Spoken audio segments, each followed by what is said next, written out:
नमस्कार, स्वागत है एक बार फिर से आप सभी का आपके अपने चैनल हनुमान सेवा परिवार में। आशा करते हैं कि प्रभु श्री हनुमान जी और परम पूज्य गुरुदेव बाबा नीम करोली महाराज जी आप सभी भक्तों पर असीम कृपा सदैव बनाए रखें। दोस्तों, विश्व प्रसिद्ध कैंची धाम स्थित नीम करोली बाबा के आश्रम का 15 जून को स्थापना दिवस मनाया जाता है। इसी आश्रम की नींव खुद बाबा नीम करोली महाराज जी ने रखी थी। उनसे जुड़े तमाम किस्से मशहूर हैं। महाराज जी की ही अनन्य भक्त रही डॉक्टर जया प्रसाद बताती हैं कि नीम करोली उत्तर प्रदेश के फर्रुखाबाद जिले में एक छोटा सा गांव है। इस गांव को दुनिया भर में महाराज जी यानी कि नीम करोली बाबा की वजह से प्रसिद्धि मिली, और वजह यह वही नीम करोली गांव है जहां पर महाराज जी ने काफ़ी लंबे समय तक प्रवास किया और ज़मीन के नीचे एक गुफा बनाकर उसमें बाबा ने तपस्या करी। डॉक्टर जया प्रसाद आगे बताते हैं कि नीम करोली बाबा की महासमाधि के बाद कात्यायनी देवी का अवतार परम पूज्य श्री सिद्धि मां ने फर्रुखाबाद के गांव जाने का फैसला किया। श्री मां ने महाराज जी के द्वारा तपस्या करी गई उस गुफा के बारे में कहीं से सुना था, अतः वह उस गुफा को देखना चाहती थी जहां पर बाबा ने तपस्या करी। वहां पहुंचकर सिद्धि मां ने वहां के स्थानीय लोगों से महाराज जी की गुफा के बारे में जानने का प्रयास किया। पर दोस्तों, जब यह घटना घटी थी उस समय तक बाबा के महासमाधि लेने के बाद 30 साल से भी ज़्यादा का वक्त बीत चुका था। किसी को भी महाराज जी की गुफा के बारे में सही से जानकारी नहीं थी। कुछ लोग गांव के एक खेत की तरफ इशारा कर रहे थे, परंतु देखने से प्रतीत होता था कि इतने साल में उस खेत की कई बार ट्रैक्टर से जुताई हो चुकी है और चारों ओर हरी भरी फसल लहला रही है। खैर, सिद्धि मां उसी गांव में अन्य लोगों के साथ में रुक गई। अगली ही सुबह वे सभी लोग खेत में गए और उनके साथ काफ़ी संख्या में गांव के लोग भी थे, जो कि अपने अपने ढंग से गुफा के बारे में अनुमान लगा रहे थे, अंदाजा लगा रहे थे। अचानक ही उस भीड़ में से गांव के एक वृद्ध सिद्धि मां के पास पहुंचते हैं और बोले, आप लोग इधर उधर क्यों ढूंढ रहे हो? जहाँ पर मैया के चरण हैं वहीं पर खोदिए। दोस्तों, ऐसा लग रहा था कि पूरा का पूरा बाबा के द्वारा नियंत्रित घटना है, क्योंकि वह व्यक्ति अचानक से भीड़ में से आगे आता है और श्री सिद्धि मां की ओर इंगित करते हुए कहता है कि मैया जहाँ पर खड़ी है वहीं पर माँ के चरणों के नीचे खोदिए, कुछ न कुछ जरूर मिलेगा। तब बुजुर्ग की बात सुनकर गांव के लोगों ने उस स्थान पर खुदाई शुरू करी, तो थोड़ी ही खुदाई के बाद में उस जमीन के अंदर खोखलेपन का आभास हुआ। थोड़ी ही और खुदाई करने के बाद अंदर एक गुफा जैसी दिखाई देने लगी।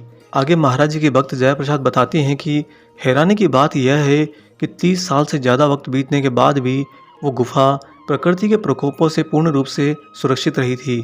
जब थोड़ा और खुदाई करने लगे तो गुफा के अंदर से हवन सामग्री की दिव्य सुगंध आ रही थी। गुफा के मुहाने से धीरे धीरे मिट्टी हटाकर उसमें प्रवेश करने के लिए रास्ता बनाया गया और पाया गया कि बीच में बनी मिट्टी की दीवार से वह गुफा 2 हिस्सों में विभाजित थी। ऐसा लग रहा था कि वह गुफा एक सुरंग जैसी है। और थोड़ा और खुदाई के बाद जो मिला दोस्तों, उसे देखकर तो वहां उपस्थित लोगों के रोंगटे ही खड़े हो गए। इस सुरंगनुमा गुफा के भीतरी हिस्से में जले हुए कोयले के कुछ टुकड़े और हवन की विभूति अभी भी यथावत वहां पर रखी हुई थी, जिससे स्पष्ट था कि महाराज जी यहाँ पर अपनी साधना एवं आध्यात्मिक अनुष्ठान किया करते थे। उस दिन संध्या होने के बाद खुदाई के काम को रोक दिया गया और अगले दिन सवेरे फिर से खुदाई के कार्यक्रम को आगे बढ़ाने का निर्णय लिया गया। तब रात्रि में ही पूरे गांव के अंदर ये बात फैल गई कि जो लक्ष्मणदास बाबा यहाँ पर तपस्या किया करते थे, आज उन्हीं की गुफा को खोजने के लिए श्री सिद्धि मां और बहुत सारे लोग यहाँ पर आए हुए हैं। अतः कौतूहलवश ग्रामीण व्यक्ति बहुत सारे अगले दिन सवेरे ही वहाँ पर पहुँच इकट्ठा हो गए। धीरे धीरे और खुदाई करने पर उस गुफा के अंदर से बाबा नीम करोली महाराज जी की तमाम और चीज़ें मिली, जिनमें से लोहे के 2 कंडे, जो कि संभवतः हो सकता है कि उस गुफा को बंद करने वाले छोटे से दरवाजे के थे। साथ में मिले मिट्टी के 2 गोले भी, जिनको उत्तर के किसी हिस्सों में गौरी गणेश के रूप में पूजा जाता है। इससे यह स्पष्ट हुआ था कि महाराज जी अपनी पूजा विधि के अंदर गौरी गणेश को सर्वप्रथम रखते थे।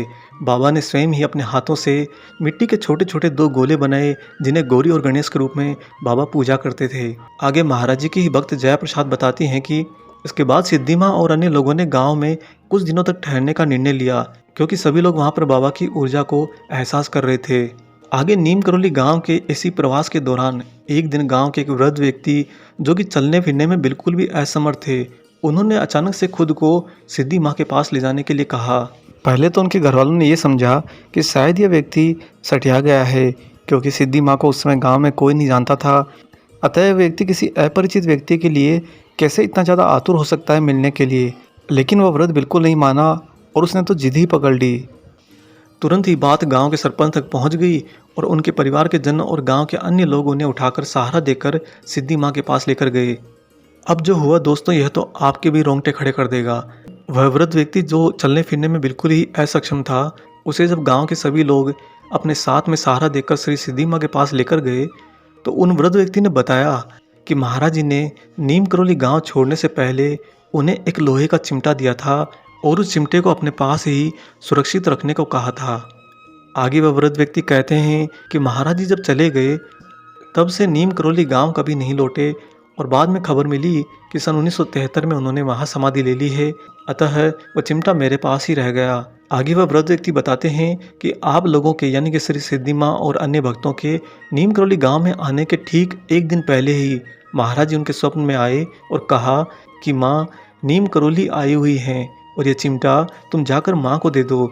इसीलिए मैंने सवेरे उठते ही अपने घर वालों को कहा कि मुझे आपसे मिलना है।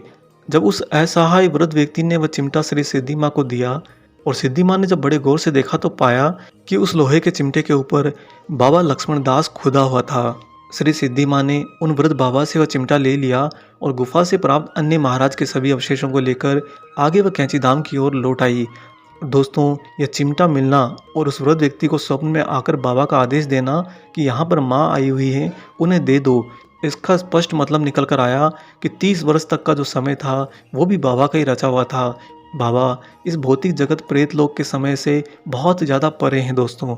महाराज जी के लिए समय सीमा है ही नहीं। यह तो हम मनुष्य लोग यहाँ पर कर्म और आयु को लेकर उसका मिश्रण करते रहते हैं और समय समय पर अपना ही समय खुद ही रचते रहते हैं और उसका मालिक बनते रहते हैं। साथ ही उस चिमटे पर स्पष्ट लिखा था कि बाबा लक्ष्मण दास का चिमटा है, यानी कि परम पूज्य गुरुदेव बाबा नीम करौली महाराज जी का।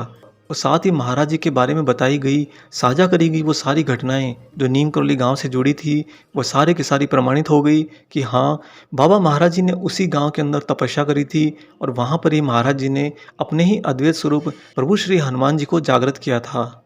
आने वाले समय में कभी आप लोगों को भी सौभाग्य प्राप्त होता है तो ज़रूर दोस्तों महाराज जी के नीम करौली गाँव दर्शन के लिए ज़रूर जाएँ और वहाँ पर बाबा को अपना शीश झुकाएं। और इसके साथ ही महाराज जी की स्वयं के हाथ से बनाई हुई बाबा हनुमान की प्रतिमा के दर्शन भी जरूर करिए।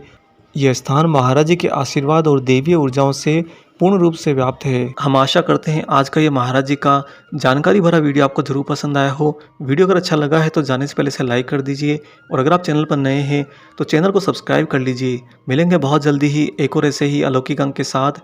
तब तक अपना और अपने माता पिता का संपूर्ण ख्याल रखिए और परम प्रभु श्री राम जी का निरंतर गुणगान करते हुए बाबा हनुमान और बाबा नीम करौली महाराज जी की निस्वार्थ होकर सेवा करते रहिए। जय सिया राम।